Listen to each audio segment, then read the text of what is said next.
Well, it's official. I can say the words cocaine inside the White House and not be accused of auditioning as a writer or performer in a late-night comedy routine.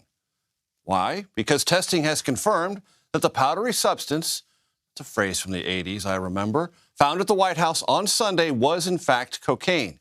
Secret Service agents found it on the ground floor of the West Wing in the area where visitors taking tours are directed to leave their phones. President Biden was at Camp David at the time the cocaine was discovered. Authorities are still working to identify the person who left it there. For more on this, Weijia Jiang and Nikole Killion join us now. Weijia, CBS News senior White House correspondent. Nikole, CBS News congressional correspondent. We must start with you at the White House, Weijia. Catch us up on all that we have learned and what we still want to find out about the cocaine inside the West Wing.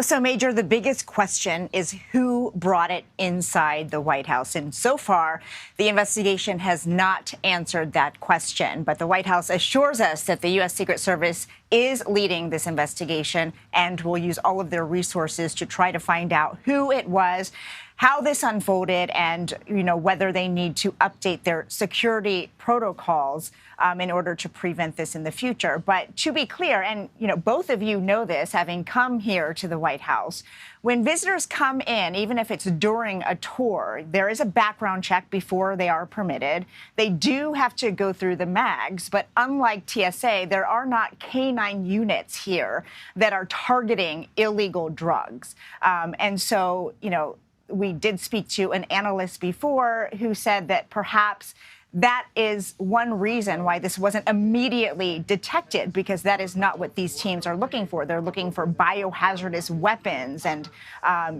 any other hazardous materials that could cause harm. Still, that's not to say this is acceptable. In fact, the press secretary today, peppered with many questions about this, said that the president thinks it is very important to get to the bottom of who brought this in and how it happened. But the leading theory, according to 3 law enforcement officials, tell CBS News that they do believe it was someone who was on a tour here of the West Wing who brought this in and, perhaps dropped it on accident or on purpose, depending on whether, they realized after the fact that they had a dime-sized bag of cocaine. So a lot of questions remain, but so far we don't know who it was. And Weijia, if you can help us on this, on the question of tours. Now, there are public tours that are stationed initially at the East Wing of the White House, and they go through sort of the most beautiful parts of the residence. Then, as those of us who've covered the White House know, people within the West Wing can conduct tours of their own, which have a little bit specialized access. Do we know what kind of tour this was, or there's any light been shed on that? Not yet, but we do know there were visitor tours through the West Wing on Friday, Saturday, and Sunday when this bag was discovered. But you're absolutely right.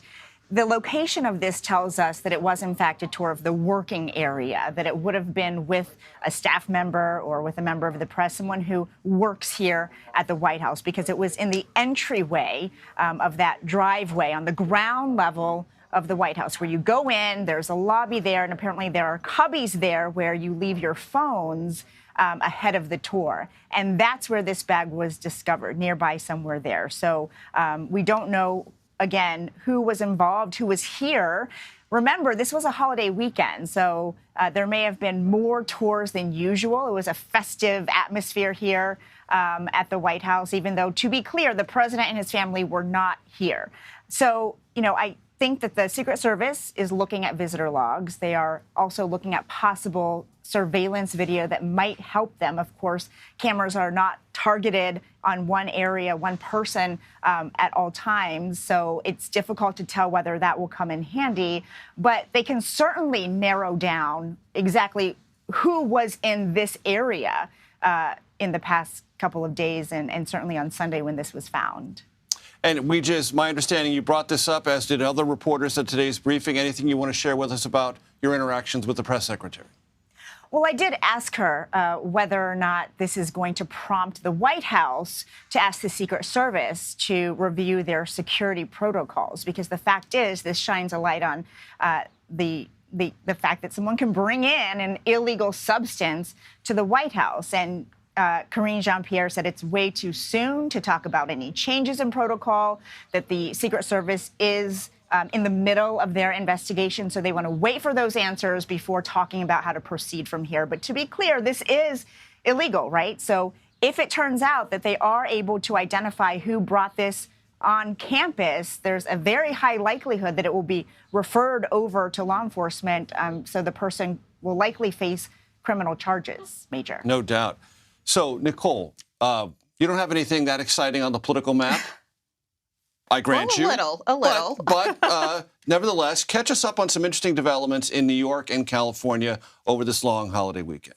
Well, a couple of things. I mean, with respect to this issue about cocaine being found at the White House, I mean, this is starting to raise concern among congressional Republicans. And today we saw that Tom Cotton actually sent a letter to the head of the Secret Service. Republican senator from Arkansas. Correct. Asking for more information to kind of get to Weijia's point. How could this happen? Who may have brought this in? So the letter basically asked the Secret Service director to provide more information about how they screen people, whether or not drugs have been discovered at the White House before, and really walk through the mechanisms to try to get to why this happened. Now, he is just one Republican who has pressed the Secret Service, whether or not other Republicans come forward. We've seen, for instance, Republicans like Marjorie Taylor Greene tweet out criticisms of the White House for allowing this to happen, but will be interesting to see if congressional Republicans continue to ramp up their line of questioning as more information comes out. Sure, we can imagine a scenario where this might get politicized. I think we can fairly safely imagine that's going to come.